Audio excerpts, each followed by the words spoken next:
orações, Deus responde às orações de Salomão. E ele envia fogo do céu sobre o sacrifício, e ele enche de fumaça, de glória, aquele templo que acabara de ser construído. Nós vemos com isso uma manifestação sobrenatural da parte de Deus. Amém. Nós vemos com isso que Deus, ele recebeu a adoração do povo, e ele responde à adoração do povo. E ao responder à adoração do povo, ele manifesta a sua glória. Ao responder à oração do povo, ele manifesta a sua presença. Ao responder à oração do povo, ele envia fogo do céu. Aleluia. E manifesta no templo a fumaça. Nós cantamos uma música que diz isso.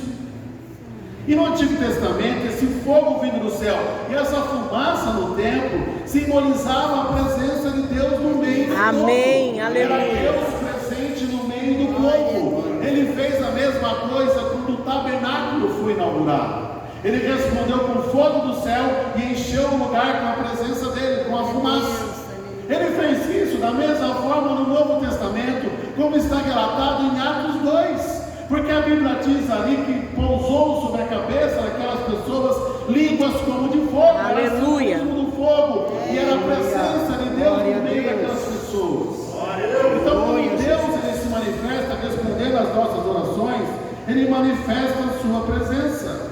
E ao recebermos a presença de Deus, nós somos transformados. Nós somos revigorados. Nós somos restaurados. Nós somos renovados, nós somos vivificados. Depois disso, o Senhor apareceu de noite a Salomão e lhe disse: ouvi a tua oração e escolhi para mim este lugar para a casa de sacrifício. Então, no Antigo Testamento, a manifestação da presença de Deus simbolizava a necessidade de que temos hoje, simboliza o avivamento de que necessitamos, simboliza a revitalização de que precisamos. E isso eu posso falar para os irmãos, de que muitas vezes é diário, é semanal, é mensal, é anual. Quantas pessoas nós conhecemos, passamos a conhecer, mas que hoje sabemos que não estão no nosso meio, que se perderam por causa do pecado, e elas precisam ser revivificadas, elas precisam ser restauradas, elas precisam ser renovadas, e o avivamento, o despertamento, ele pode gerar isso. Amém. Ele pode gerar isso começando em nós. Verdade. Nós vamos ver que isso está muito claro no texto. Eu digo, irmãos, que avivamento é a manifestação da presença de Deus no nosso meio. Simples assim. Só que é algo extraordinário, né? O avivamento é o derramamento da vida do Espírito em nós. É trazer vida àquilo que está morto. É uma resposta de Deus. O avivamento é a percepção, mais do que a crença, de que Deus está conosco. Aleluia. É a percepção, é perceber que Deus está conosco. Amém. Mais do que crer. O avivamento é um despertamento espiritual, uma revitalização. Tem um teólogo que se chama Joe Olsen, ele tem vários livros que falam sobre isso. Ele diz que o avivamento é o agir extraordinário de Deus realizando uma obra extraordinária. Ou seja, somente Deus pode fazer isso. Amém. O templo aqui estava dedicado a Deus. O sacrifício havia sido ofertado a Deus. E Deus recebeu isso e se manifestou. Mas, aí tem um todavia, né? Um porém. Como nós somos falhos. Eita, Jesus. Deus, sabedor de que o povo se afastaria dele, perderia a sua presença. Quando Deus responde à oração de Salomão, ele apresenta algumas condições para a volta deste povo, para o cumprimento de suas promessas. Então Deus ele fala para Salomão: Salomão, que maravilhoso esse momento, único, singular. Salomão, eu estou recebendo o sacrifício e a inauguração do templo. Eu estou respondendo a vocês. Hoje vocês estão assim, me procurando, me buscando, me adorando, mas vai chegar um dia, Salomão, que este povo, o meu povo, vai se afastar. Eles pecarão, eles deixarão de me buscar, eles terão deslizes, E quando isso acontecer, eles passarão sim pela disciplina. Mas eu quero deixar aqui para você, Salomão, uma condição para que esse povo se volte para mim, para que eu lhes conceda novamente a minha presença. Então nós temos aqui princípios estabelecidos, inclusive no Novo Testamento, não só aqui no Antigo, que vai nos mostrar, que vai nos revelar o que nós devemos fazer para ter mais de Deus nas nossas vidas. E para sermos mais usados por Deus na geração da qual estamos vivendo hoje. Então vamos lá. Primeiro aspecto.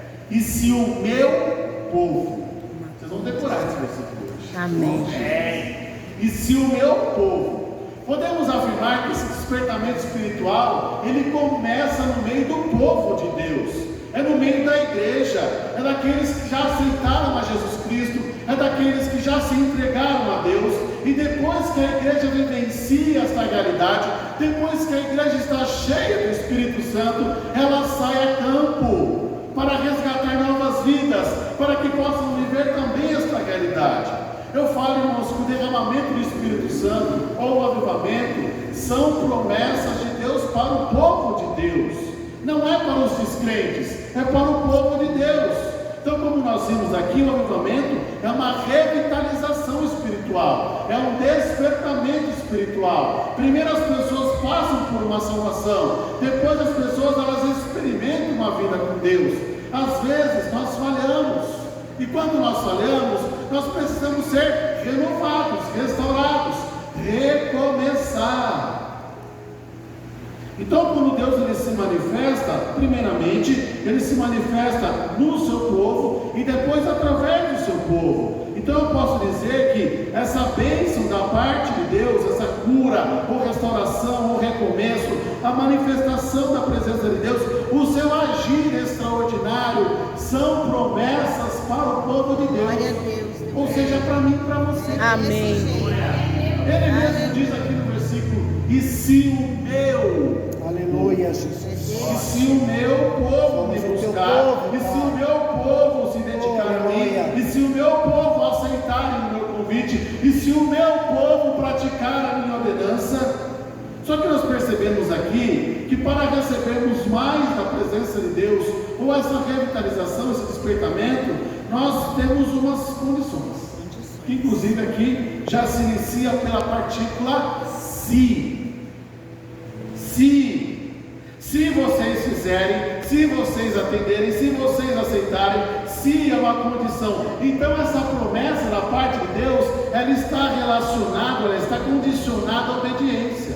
É desse jeito. Eu posso dizer, irmãos, que existem promessas da parte de Deus para o povo em relação ao mundo, que Ele vai cumprir independente de se o povo fizer ou não fizer. Ele tem um plano, e Ele é fiel às suas palavras. Amém. E promessas. São promessas incondicionais, Ele vai cumprir, ponto final. Mas existem muitas promessas na Bíblia de Deus para nós, condicionadas à obediência, condicionadas à nossa prática. Então no versículo 14 aqui nós vemos que nós temos essa partícula, e no final do próprio versículo 14 nós vemos o que o Deus fará quando nós obedecermos, quando nós praticarmos, quando nós fizermos. Ele enviará avivamento, despertamento, recomeço, a revitalização. Glória a Deus. Ele nos livrará de caos. Ele operará milagres nas nossas vidas. Aleluia. Eu posso dizer, irmãos, em 12 anos de caminhada cristã, como pastor, e 23 como convertido, que graças a Deus eu já experimentei o cumprimento de muitas promessas, inclusive os nossos filhos. Amém. Quem sabe um outro dia, uma outra hora, quem sabe um outro convite, eu conto mais algumas coisas, né? Mas nós vemos que essa condição é para o povo de Deus, e em Jesus nós temos todas as promessas de Deus para as nossas vidas, mas muitas delas são condicionadas ao sim, se fizermos, se obedecermos. Segundo aspecto: e se o meu povo que se chama pelo meu nome Se humilhar e se o meu povo que se chama pelo meu nome, e se o meu povo que se chama pelo meu nome. Este povo foi chamado a testemunhar uma vida com Deus. E no Antigo Testamento era assim. eles testemunhavam de que eles tinham uma vida com Deus. Eles eram testemunho para as outras nações. Muitos povos ou muitas pessoas se converteram a Deus através do povo de Israel. Era o povo de Deus a fim de glorificar a Deus na terra. Era um povo separado, era um povo santo, era um povo diferente, era um povo que recebeu as leis de Deus, que recebeu as ordenanças de Deus. E assim como eles, nós também fomos chamados a ser o povo de Deus. Nós também recebemos a lei do Senhor, no sentido de receber ordenanças de Jesus Cristo. Nós também fomos ensinados pelo nosso Deus a como ter uma vida que glorifique o seu nome. Então nós, como igreja, da mesma forma que o povo de Israel no passado, nós somos chamados a testemunhar. Atos 1:8 diz assim: mas recebereis poder ao descer sobre vós o Espírito Santo, e sereis minhas testemunhas, tanto em Jerusalém como em toda a Judéia e Samaria até os confins da terra. Aleluia por isso. Glória Amém. a Deus. Nós somos chamados, irmãos, para testemunhar as bênçãos do Glória Senhor. a Deus. Nós passamos por dificuldades, por lutas, muitas vezes a dor das aflições nos afasta de Deus. Eu e a Raquel temos experimentado um momento de muita luta, muita aflição, mas sabemos que é uma preparação para aquilo que Ele está para manifestar. Oh, glória a Deus. Glória a Deus. Então, quando a dor da aflição nos afasta de Deus, a promessa nos aproxima dele. Jesus. O praticar a palavra de Deus nos aproxima dele. Aleluia. Faz com que a gente seja revigorado, faz com que a gente continue. E nós somos chamados Glória a Deus, de nos tornarmos essas testemunhas. Porque as pessoas vão olhar para as nossas vidas e vão falar: nossa, olha que dificuldade que eles estão passando, mas eles estão conseguindo ir adiante, porque Deus está presente. Amém. Glória a Deus. Aleluia. Glória a Deus.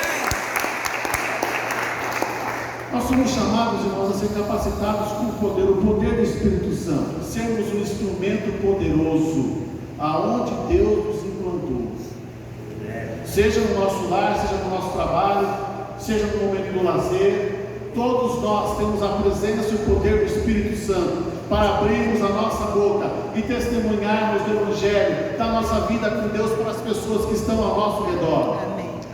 Eu fiz isso um dia na minha casa e a minha família toda se converteu. Se converteu através do meu testemunho, se converteu por causa das orações, se converteu porque a minha família, na minha época, quando eu me converti, eles viam que agora eu era um jovem, um rapaz que praticava os ensinamentos do Senhor.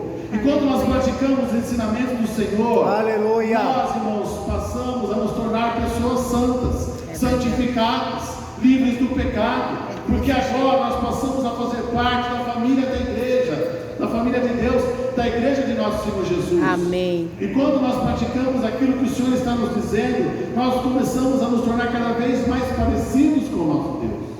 E este é a obra, o trabalho de Deus nas nossas vidas. Você pode ler Romanos 8, 28 e 29, que diz ali que Deus tem um trabalho para conosco. É, Deus. Mas é interessante pensarmos nesse outro aspecto, de que nós somos chamados pelo nome do Senhor. E o nome do Senhor é um nome santo. Santo é como se fosse o seu sobrenome, é como se fosse o seu segundo nome. O seu nome está acima de todo nome. Amém. O nome santo. Quando nós declaramos o nome de Jesus, só o fato de eu declarar aqui 2 vezes o nome de Jesus, o inferno estremece. Amém. O inimigo bate em retirada, porque o nome do nosso Deus é o nome que tem poder, é o nome santo. Sobre este nome está sobre todas as coisas. Glória a Deus. Agora, quando a gente pensa que nós somos chamados para sermos do Senhor em seu nome, nós precisamos compreender de que nós somos chamados a viver essa vida em santidade. E quando nós buscamos a santificação, nós não geramos santificação. Esse é um trabalhar de Deus. Ninguém gera santidade. Ninguém pode dizer assim: eu vou me tornar mais santo. Só Deus santifica. Essa é a obra dele. Só Deus liberta do pecado. Amém. Somente Jesus Cristo tem o poder de romper com o pecado nas nossas vidas. É verdade. Somente Jesus Cristo tem o poder de quebrar os grilhões do pecado. É por isso que antes de abrirmos a nossa boca para testemunharmos, nós precisamos orar muito, para que quando a gente abrir a nossa boca, as pessoas ao receberem o Evangelho recebam o poder do Espírito Santo. Amém. Porque só o Espírito Santo convence do pecado. Mas o que nós podemos fazer? Nos colocar à disposição para que Deus trabalhe isso em nós. E como que nós nos colocamos à disposição? Praticando, por exemplo, a mensagem desta noite. A santidade, irmãos, ela deve fazer parte das características do povo de Deus. Esta é a marca distinta do povo de Deus. Ser chamado pelo nome do Senhor é sermos chamados de santos, porque o seu nome é santo. 1 Pedro 1,16 diz: porque ele está escrito, sede santos como eu sou santo, diz o Senhor. A santidade faz parte dos atributos morais de Deus. A santidade é dizer não ao pecado e às tentações. E para dizermos não ao pecado e às tentações, somente no poder e na presença de Deus. Quantas vezes temos deslizes? Puxa, pastor, essa não é uma mensagem tão gostosa de se ouvir, principalmente nos nossos dias. Pois bem, irmãos, é justamente este o motivo de muitas vezes necessitarmos de um recomeço. É verdade. Esse é muitas vezes o motivo de necessitarmos de uma reunificação, de um avivamento, de um despertamento. Aleluia. Porque quando o pecado nos enlaça, irmão, só Deus para quebrar de novo. Por causa das muitas situações que conduzem o povo para longe de Deus, é que nós vemos essa necessidade. Então deixamos de santificar o nome de Deus em nosso viver diário quando nós pecamos. E muitas vezes a igreja ela permite que as filosofias deste mundo passem a fazer parte de sua própria vida. Primeiro pessoalmente, depois no coletivo. E quando isso acontece, nós vamos perdendo entusiasmo, o vigor, o desejo de nos encontrarmos com Deus, o desejo de servirmos a Deus. Quando o pecado ele começa a tomar mais parte nas nossas vidas, nós vamos automaticamente nos afastando de Deus e nós vamos trazendo desgraças para as nossas vidas. Nós vamos trazendo caos para as nossas vidas, porque o pecado gera morte. Verdade. Muitas vezes os problemas que estamos vivendo é por causa do pecado.